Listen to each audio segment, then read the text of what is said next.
what, if it was x squared minus 49, isn't that a difference of squares? If it was just x squared minus 49, isn't that like a difference of squares? So sine squared x minus 49 is also a difference of squares. I can rewrite that as sine of x plus 7 times sine of x minus 7. If you multiplied that out, wouldn't that equal the numerator? Okay. Let's use the same concept on the denominator. And by the way, for my justification here, I'm not really using any properties. I'm just using factoring. Okay. So let's factor the bottom. What do you think about that one? So we know it's sine and sine, sine of x and sine of x, plus 7, very nice.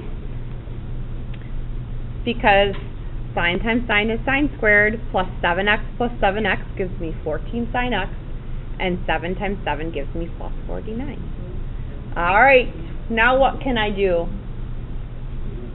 You can cancel which one?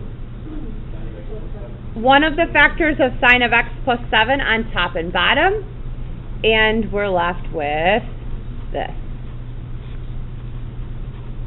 which is what we were trying to prove. That was a short one.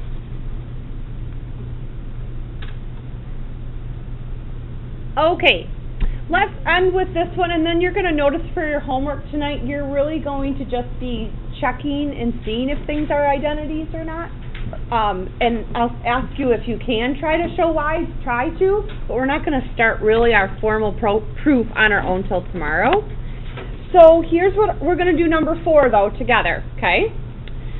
So far we've been learning to rewrite things. How could I rewrite tangent?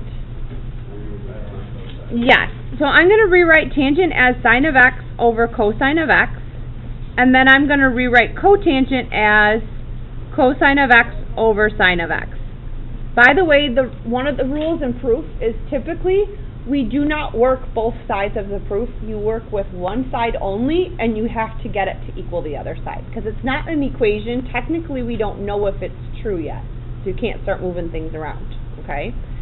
So what have I taught you about fraction stuff? What should we try to do? Let's put the fractions together. So we're going to do a common denominator. I'm going to multiply the top by sine of x over sine of x. Not the top, this fraction. And this one by cosine of x over cosine of x. And so far, what we've just done is we've just really used a quotient property so far. And a common denominator if you want.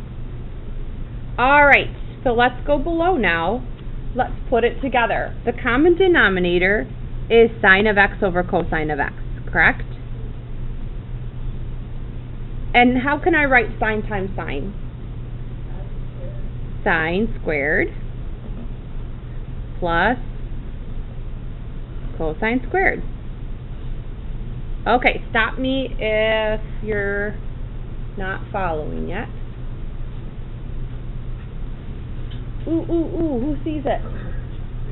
Ooh, ooh, ooh, ooh. I know you want to do that, but Dom, then you'd be back to where I was before. 1.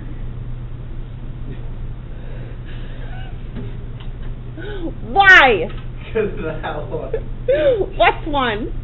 Pythagorean identity. He says 1. The top is 1 because the first Pythagorean identity says sine squared plus cosine squared equals 1. Nicely done. So now I have 1 over sine of x times cosine of x. Are we getting excited a little? Yes. I know, see, it can be fun. Mr. Peebles said it wasn't going to be fun. He just told me when he saw what we were doing today. Okay. So, and then, wait, what do I do now? Well, you should show me this, just so I see you understand that this really means 1 over sine times 1 over cosine, and 1 over sine and times 1 over cosine. Isn't 1 over cosine the secant? And 1 over, okay, so then I'm going to go back to here. That's, and we can multiply in any order we want. That's my end of the proof. And these are just reciprocal properties. Reciprocal